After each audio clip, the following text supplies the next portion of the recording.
Good morning, guitar players. Welcome to my weekly Facebook Live mini lesson. We do this every Thursday morning, 9:45 CDT. So glad you're here. I hope you'll join me. I hope you've been joining me, in which case you already know that we do a little bite-sized nugget of guitar fun in these little mini lessons, just a few minutes long. You can squeeze that into your busy day. I know you can. And by the way, if you scroll down on this page, you're going to see a whole bunch of other little mini lessons. We've been doing this for a little while now. We do them on a wide range of subjects, anything from how not to be a boring performer to what are the basic chords in the blues. There's all kinds of things, so I hope you scroll down and look at some of the other mini lessons we've done here. Also in the description, there are some very useful links, my website, my YouTube channel. You're going to want to sign up for my free monthly newsletter full of all sorts of entertaining little tidbits and interviews with really wonderful creative people, artists, songwriters, musicians, etc. So also in today's description, you'll find some useful information about what we're going to work on here today, which is we're going to learn a very, very useful pattern, picking pattern, and we're going to do it using a kind of style of picking called hybrid picking. And last week we did a little introduction to hybrid picking, so you're going to want to look at that if you have any questions about why do we do this and what does that even mean. But I'll just tell you right now, we're going to use a pick, a flat pick, held between the thumb and the index finger as you normally would. But we're also going to use our middle finger and our ring finger. So that's why it's called a hybrid, because we're using a pick and two fingers at the same time. So today, I'm going to play a G chord over here just because why not? A G chord is maybe my best friend. So the basic idea is my pick is going to handle the bass note, and then it's also going to play the third string. So that distance right there between the bass note and the third string is something you want to really pay attention to, because that distance is where a lot of your mistakes and potential sloppiness are going to come in, because you're going to misjudge that distance. So for starters, it's just fine if you want to watch your right hand to make sure you're hitting the string that you think you are. So let me play the pattern for you, and then I'll explain what I'm doing. So it sounds like this.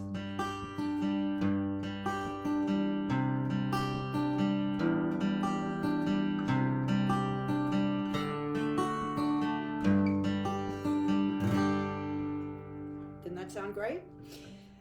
All right, so I've got my pick in my hand. I'm playing the bass note. Right now, because I'm playing a G chord, that bass note's on the 6th string. So you're going to play the 6th string, then you're going to come to the 3rd string. Okay, and again, that distance is something you need to really pay attention to. Your ring finger is then going to play the high string. That's all your ring finger does. That's the only string that the ring finger plays, is the high string. Then you're going to play the 2nd string with your middle finger, and then you're going to finish it up with your pick again on the 3rd string. So it sounds like this: bass, 3, high, 2, 3, or bass, 3, 1, 2, 3, bass, 3, 1, 2, 3, bass, 3, 1, 2, 3. Now, if you're really thinking about how that timing is going down, you may notice that there's some spaces in there. You can think of them as rests or spaces. That's critical to the rhythm. So you don't want to just play those notes as fast as possible all in a row, because then you get some wacky thing that's in 5/8, which, unless you're from some very exotic part of the world, it's not going to sound good. So anyway, that's what you're looking for right there.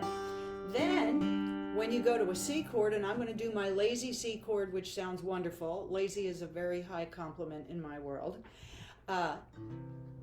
The only thing that's going to change is the bass note. So I'm going to do that exact same pattern, but I'm going to hit the 5th string, because that's the bass note for my C chord. Everything else after that remains unchanged. So it's 5, 3, 1, 2, 3, 5, 3, 1, 2, 3, back to G. Now I'm going then go to a D chord where my bass note's the 4th string. You see, every time I change chords and my bass note moves, that distance from the bass note to the 3rd string changes. So I have to really be ready to adjust that and keep my picking accurate.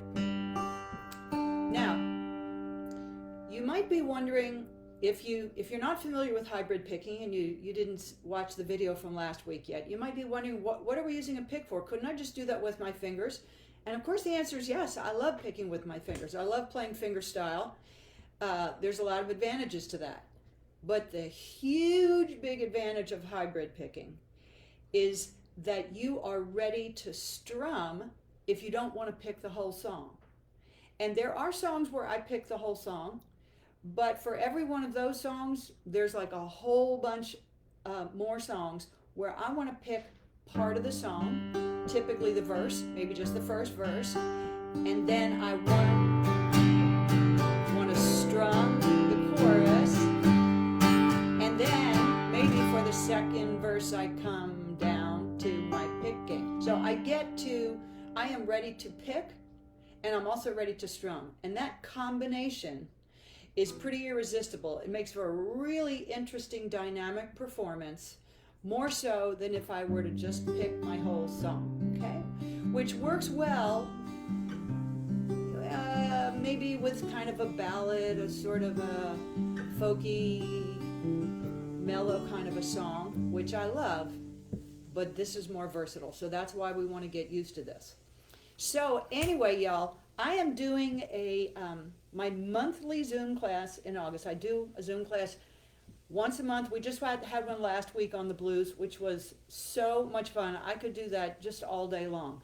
But the August Zoom class, which is going to be on August 26th, the date and time and all that stuff is in the description. We haven't finalized the topic yet because I would love to know what you're interested in. So talk to me in the comments. Tell me what you'd like to see for our August 26th Zoom class. Could be anything, could be picking. Could be another thing we're kicking around is doing a class on songs by Grammy hitmakers like, I don't know, Adele, Ed Sheeran, Casey Musgraves, I don't know who all else, John Mayer, whoever's won a Grammy, I'm interested in their songs. So anyway, that's one idea, but I'm open to your suggestions, so please talk to me in the comments section, and I hope to see you next Thursday morning, 9:45 CDT. Maybe you'll talk to me on my website. Hey, if you want a guitar lesson, that's kind of my regular day job. So anyway, y'all, stay in the groove. I'll see you next time.